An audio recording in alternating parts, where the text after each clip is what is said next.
What's up, everybody? Damon here, and in today's gaming news, Obsidian is apparently working on a new Fallout game, id Software is gutted, and layoffs at Bethesda put a strain on development of Elder Scrolls 6. This is your Daily Fix.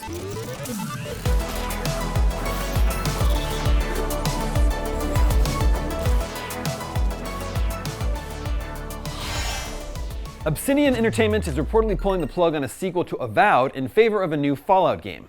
Bloomberg reports that Obsidian has scrapped plans for Avowed 2 and other unannounced projects to focus on a new Fallout game led by Josh Sawyer. Sawyer was reportedly working on a different RPG that was structurally similar to Fallout prior to this.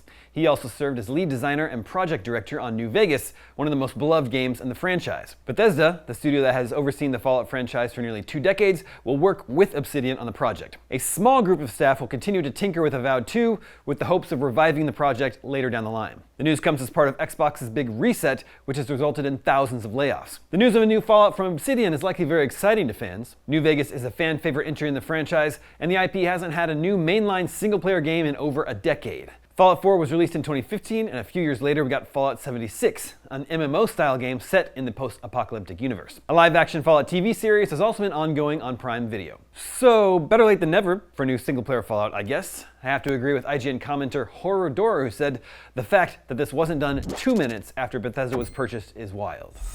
Moving on, id Software was reportedly toying with a bunch of ideas for future game projects when Microsoft laid off more than half of the studio.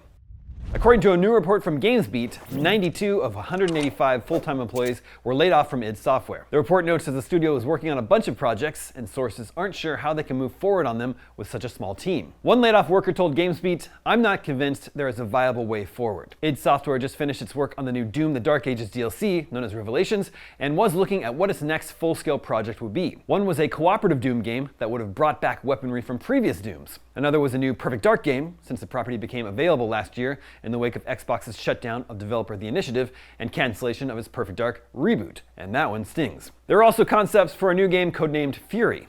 id Software apparently saw this as a way to stretch its legs beyond Doom and envisioned it as a John Wick-inspired noir sci-fi game with Chicago and Louisiana gangsters.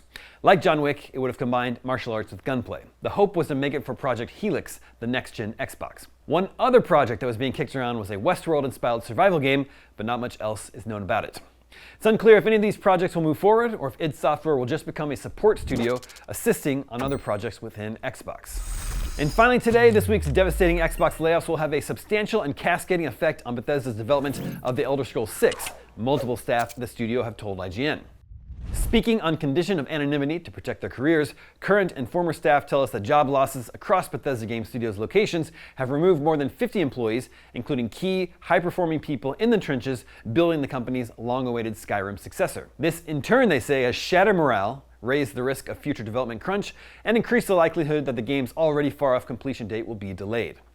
On social media, photos have been shared of multiple celebrations of service memorials displayed within the company's offices in Dallas, Texas, and Rockville, Maryland. These feature framed photographs of laid-off workers arranged in the studio's common areas alongside bouquets of flowers. At least one of these displays has now been dismantled under orders of the HR department. One Bethesda staff member told IGN their loss will have a substantial and cascading effect on the game and morale of the studio. Another said it's been a mix of every discipline: programmers, artists, and designers. One person who's been at the company since Morrowind was cut. And that is your Daily Fix for Thursday, July 9th. It's time for a brand new month of gaming. Jump into the humble July Choice Bundle and score an amazing lineup of titles. Right now you can grab Sea of Stars Sunset Edition, Tunic, Neon White, Police Simulator Patrol Officers, Drop Duchy Complete Edition, Sledders, Dice Folk, and Our Adventurer Guild. This month's charity is Sandy Hook Promise, a national nonprofit organization that honors all victims of gun violence by turning tragedy into a moment of transformation. Their mission is to educate and empower youth and adults to prevent violence in schools, homes, and communities. Head to humblebundle.com through August 4th to start playing today. I'm Damon Hatfield, and for all your video game news, stay tuned to IGN.